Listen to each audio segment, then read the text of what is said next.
Bruins lose 2-1 to the Detroit Red Wings in the ugliest game of hockey I've seen the Bruins play all season. Welcome back to Into the Den. I'm your host, Jay Freeman, and uh, this was, if there's one thing that this game was awful. Oh. And yes, I know about the big thing the two big things, but I'm gonna get into it. But still, well, even without him, you put up 42 shots on the fucking Red Wings, and only one of them ends up in the net. And on but on top of that, you let up only 16, and you still lose. You more than double their shot total, almost triple, and you still lose. What the hell? That was pathetic. Like, now, yes, Brad Marchand was out for tonight's game, and he will be out for the next two, which are going to be Thursday night against Nashville, and Friday night and Saturday night against Tampa. All of that for slew footing Oliver Ekman-Larsson in the Canucks game. It's I don't even really know what to say about it. It's just it's Marchand. I come to expect at this point in his career, I've come to expect at least one suspension every single season. But that's not the only big news. The other big news is that Jake DeBrusk has officially requested a trade, and citing a potential change in scenery that will help his production. And as currently with the Bruins, he's been ineffective enough to be a healthy scratch in the Vancouver game. And you know what my opinion is try and do whatever you can to get this man off our roster, and package whatever you need to trade this man for either Thomas Hertl or Noah Hannafin. And now people are going to be confused about Noah Hannafin. And look, our defense defensive consistency is a big problem with is an underrated problem with the Bruins. And it's not just our scoring depth. It's not just depth at center. It's also the fact that there's only one. It's also the fact that there's only one really game-changing defenseman on our roster, and it's Charlie McAvoy. And we don't have Derek Forbort. Everybody else is just average, and we need good defensemen. And people will say Carlo. Yeah, guess what? Carlo fucking gave the puck to Leon Draisaitl right in front of the net. Brandon Carlo all of last year was an injured liability. Brandon Carlo is average. We need to bring someone in with top four potential. But the final piece of big news before going into this game is Bruce Cassidy was put in COVID protocol. Joe Sacco ended up taking over as interim head coach for tonight's game. Please, Bruce, I hope you get healthy soon, especially because this game was a fucking nightmare. Bruins started a little flat-footed. I sense they said, well, we failed to generate momentum in the second period and the third period. Why not we just start off by failing to generate momentum? Now a little bit later, they managed to get to put the gas on a little bit more. Ullmark and Nedeljkovic, they both make really great saves throughout the game. I can't fault Ullmark for. I can't really fault Nedeljkovic for playing as well as he did. That dude played.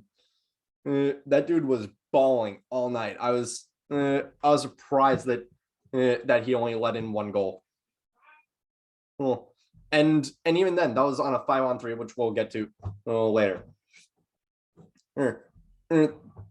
And Bruins and the first period ends with Pasta the only player in the game with 2 shots on goal. And but the first goal of the game ends up being Charlie Coyle mishandling in the neutral zone. How many times have we seen that before?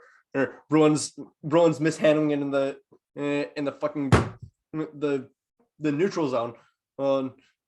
Pia Suter waits just enough so that his teammate can come back onto the bench and to hop off and chips it up to Philip Zadina, who breaks away past 2 defensemen and puts it right on for a gimme 1-0 lead. But something weird happened in this. Something weird happened that I've seen only a few times, but something that's it's honestly kind of sad. A referee, I forget who the referee was, but he ended up, Jakob Zaboral's stick ended up getting tied into his skates and ended up getting threaded through his skates, and he took a really hard tumble and had to be helped off the ice.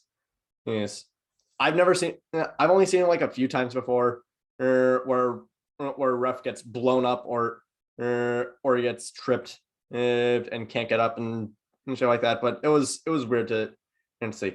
But the Bruins, they were putting pretty damn good pressure on Nedeljkovic, but they just could not finish. And it makes me wonder: did these guys even want to win?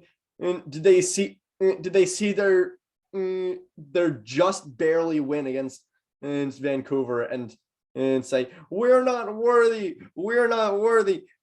But after a Foligno and Nemesnikov both get 2 in the box for tripping for a 4-on-4. Detroit looks really good on the 4-on-4.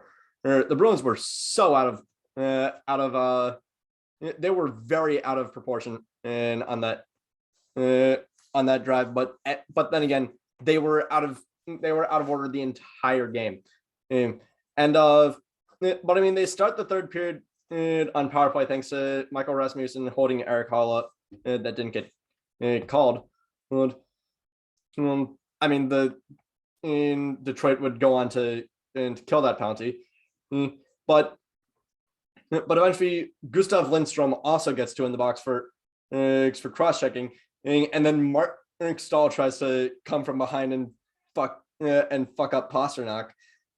He doesn't get called for a penalty there. That happens 59 seconds later, where he gets 2 in the box for hooking. And I also did not know that Mark Stahl had not gotten a fighting major since 2009. But Pasta on this 5-on-3 looked so gassed.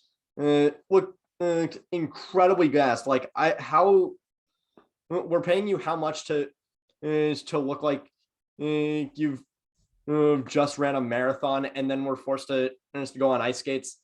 But Taylor Hall gives him a nice pass. But Taylor Hall says, "Look, I'm going to give you a nice pass right to your spot. You know the spot.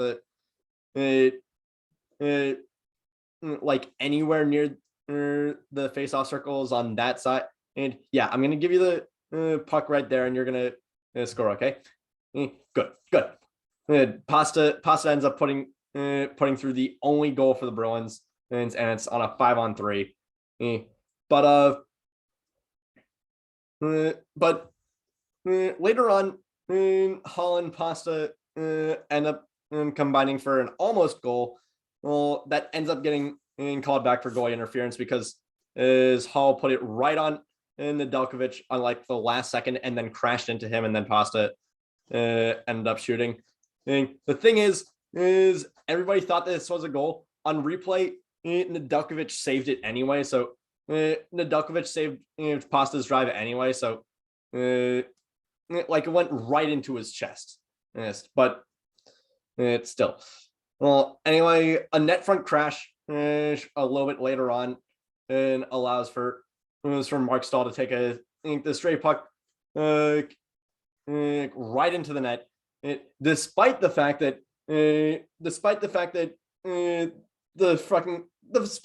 Detroit had 6 men on the ice. I have no idea how that goal counted. They just you have 6 people on the ice.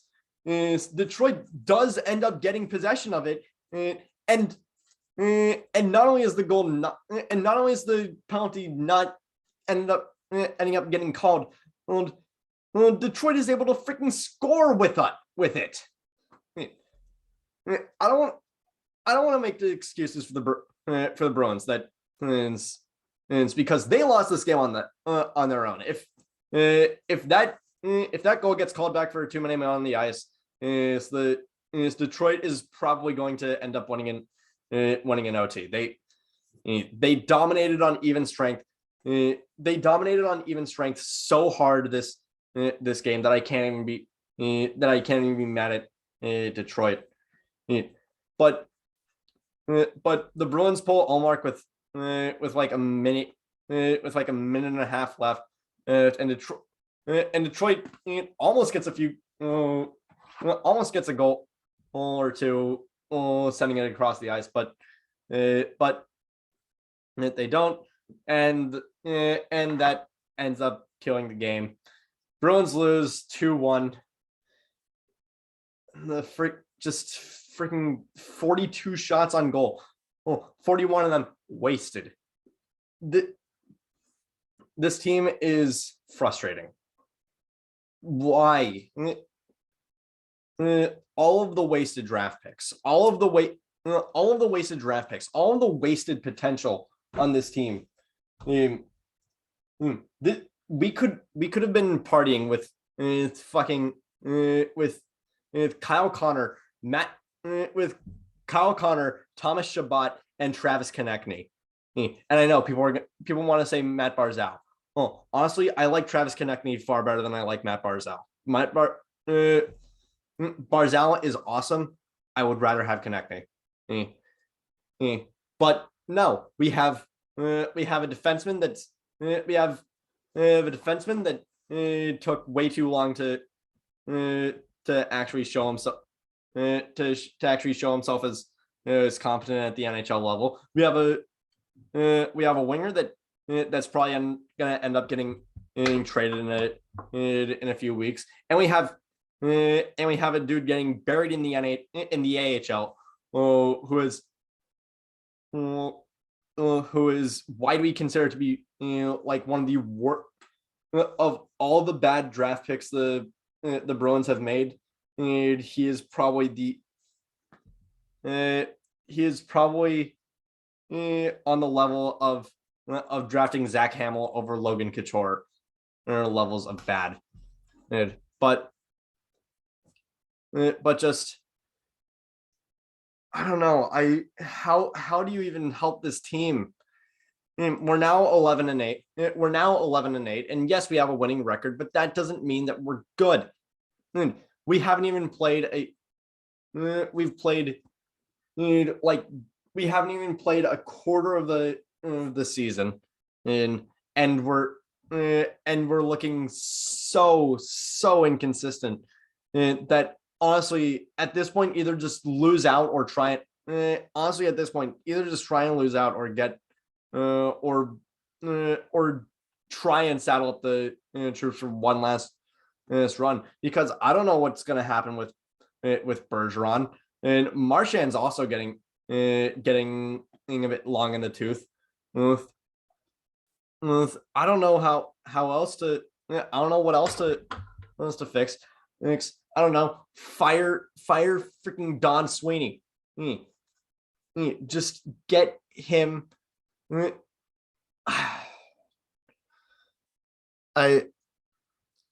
There is so much rage about this team, and I'm going, and I know for a fact that at the Olympic